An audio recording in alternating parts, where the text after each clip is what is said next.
एक समय की बात है, एक छोटे से गांव में रहने वाला लड़का राज को एक सुंदर सी लड़की की आदेश पर शहर में पढ़ाई करने के लिए भेज दिया गया। उसके जाने के बाद उसने कपड़ा साइल का काम धंधा करना शुरू कर दिया। एक दिन राज शहर के सबसे बड़े साइल स्टोर पर कपड़ों का खरीदारी करने गया।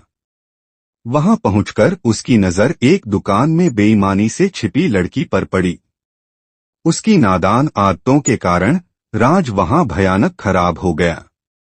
वह अपनी ईमानदारी और अच्छाई की रक्षा करना चाहता था। नीतिवादी युवा राज ने अपनी मां के बताए तरीके पर चलकर बिना ज्यादा सोचे समय क्यों खराब नहीं करते हुए दुकानदार को एक चांदी का सिक्का छोड़ दिया और वहां से कपड़ा खरीद लिया। धीमी धीमी धुन सुनाई देती हुई लड़की अचानक अपने पिज्जा पानी पूरी स्थान पर दिखाई दी। वह राज की खराब हालत देखकर उनके पास आई और पूछा, आपके हाथ में क्या हुआ है?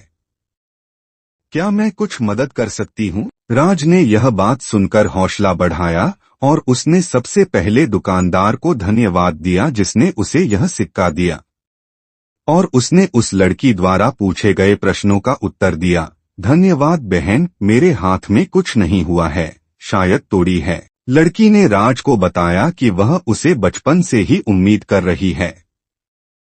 उसने आगे कहा कि उसे एक बहुत अच्छा और भोला लड़का चाहिए जो उसे सब प्यार करे और उसकी ख्वाहिशों को सीधा रास्ता दिखाए। राज ने लड़की के प्रति खास इंटरेस्ट दिखाया और उसे बातचीत के लिए आमंत्रण दिया।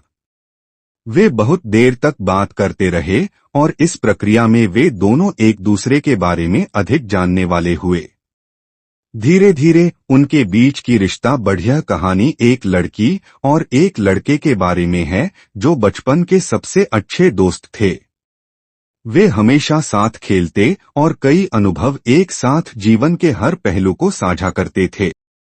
प्रिय दोस्तों, आप देख रहे हैं डोलनिभा ब्लॉग्स को सब्सक्राइब करें। जब वे बड़े हो गए तो उनकी दोस्ती भी और गहरी हो गई। वह एक दूसरे के साथ मनोरंजन करने, साथ पढ़ाई करने और सप्ताहांत में मार्गदर्शन करने लगे। एक दिन लड़के ने अपनी दोस्ती के कुछ अलग महसूस किया। वह हमेशा लड़की की तरफ देखने और उसके साथ हंसने खेलने के लिए तत्पर रहने लगा। इन भावनाओं को देखते हुए लड़की ने दोस्ती के बारे में भी कुछ अलग महसूस किया। वह अन्याय महसूस करती थी क्योंकि उसे लड़के के प्रति कुछ विचार होते हुए उसके साथ भोला बनाया गया था। समय बीतते हुए लड़के ने धीरे धीरे लड़की को अपने अलग होने के ख्याल के बारे में समझाया। वह कहने लगा कि वह उसे खोने का डर दिखा रहा है और उसे ये भी दिखा रहा है कि उसके बिना वह जीने योग्य नहीं है। सुनकर लड़की बहुत खुश हुई और समझ गई कि उसे भी लड़के के प्रति उसी तरह की भावनाएं हो रही हैं। इसके बाद लड़के और लड़की ने अपने भावों को सामने लाकर एक दूसरे को बताया और उसे अपने असली प्यार का आदान प्रदान करने के लिए राजी कर दिया। बाद में उन्होंने अपने परिवार को भी अपने असली प्यार के बारे में बताया और वह विवाह करने के लिए इच्छुक थे। इस प्रकार लड़के और लड़की ने एक साथ विवाह किया और अपने सपनों को साथ मिलकर पूरा किया।